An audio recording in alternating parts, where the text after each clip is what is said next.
Hello people, been a while since I did a feature on our stock that we have here at the Gunpla Hermit shop. So I'm here at the desk here looking at the ground armor from number 57. This one just came in 2 days ago, 3 days ago, 2 days ago. Mine a little bit dented. The boxes that they use for these are a little bit least to be desired, but we'll make sure to compensate for that when I pack them up in the boxes when I ship them. The number 57 always comes with the pre-order bonus. This is not a pre-order, obviously, but I did get them in these boxes, and this one, in this instance, it is a different style of turret for the shell cannons. So we got those ones. As you see here, very large sprues. They have a pretty big array of different parts. They are pretty decently sized for what they are, which is a 124 scale kit. The Manhunters, they've been everywhere from the little frogs I'll put on screen to sharks, which were bigger than this one, and then this one now. The bear has been the biggest, but this one is pretty hefty. You see a nice sprue of clear parts and some little tiny joint parts. Two different colors for the brown, so you have the dark outer shell armor, and then some of the variation is a light color, and then it looks like the joint sprues are in a dark metallic gray, which is a nice one. Very cool.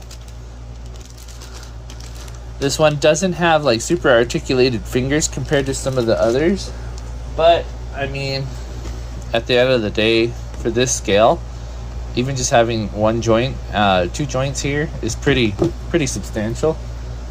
These are significantly smaller than your Gundam, probably half the height of a Gundam, so it's one of those situations there. This one came in folded wrong.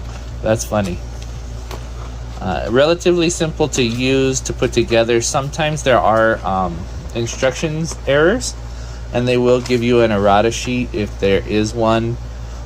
This is an early one, so it might not have that errata. I will post anything if I see anything while I'm building this one. This one's my next project, so that's why I'm opening it too. As you see, pretty clear instructions.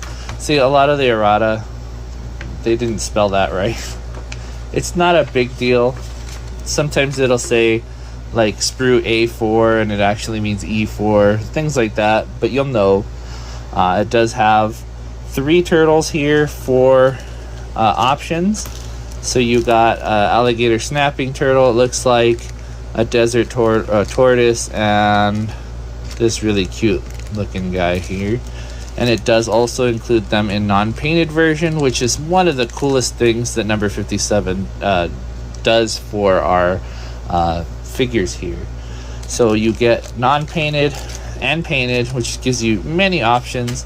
There's a couple of ways to build them usually. I think this one doesn't have too many options.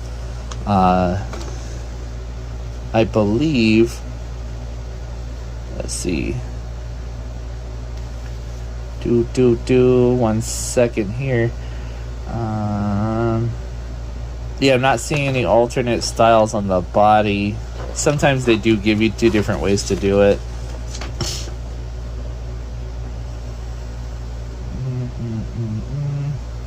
Yeah, this one doesn't have as many options as some of the other ones do, but you do get the little weapon set here. It tells you all the cool articulations here, the weapons that can be opened.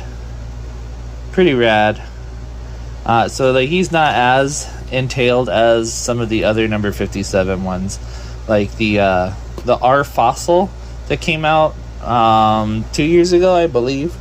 That one, you could build it 3 different ways, 3 different dinosaurs, and it also included an option for if you had 3 of them, or if you wanted to, you could put each of the 3 heads on his arms too. So it was pretty cool. You know, this one, it's a little bit more basic, but it is cheaper than the R fossil was too. So there is a decal sheet as well. It looks like it's in yellow, which this one shows white. but it is what it is. Maybe they're tan and I'm just severely colorblind, which I am colorblind, so don't judge me too harshly. But yeah, that's a deal there. And it does, again, show you instructions on how to put those on your kit, so that you can mark it up as you would here. So all in all, it looks like you got a pretty decent stash of sprues to play with. The finished product is, you know, he's not too big. He's probably 5 inches, 4.5 inches tall. And he does come with your choice of pilots, so it's a lot of fun to play around with the number 57 kits. I would recommend looking into the other ones. I'm gonna try to stock them, but as far as right now, this is the only one I have available. Definitely one to look into. And as you see here, really nice artwork on the outside, really fine quality pictures that they took.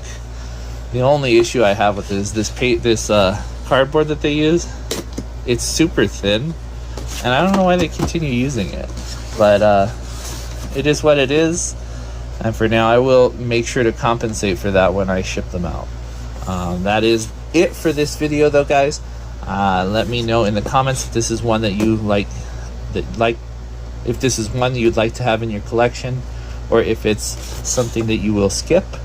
If there's something that you'd rather see from third-party vendors rather than just Bandai, Kotobukiya, you know, the big companies. If there's another company that you know of that has something similar to this. I'm a huge fan of oddball kits, and being myself, Bravefish, and us being, you know, the Gunpla Hermit, the Hermit Crab, animal kits are something that I really want to keep going with on our site. So if you see anything that's like this that I can acquire and, you know, distribute, if I can have those on my site, that would be great. If you know anything like that. Other than that, guys, that's it for this video. Thank you for watching, and I'll see you guys next time.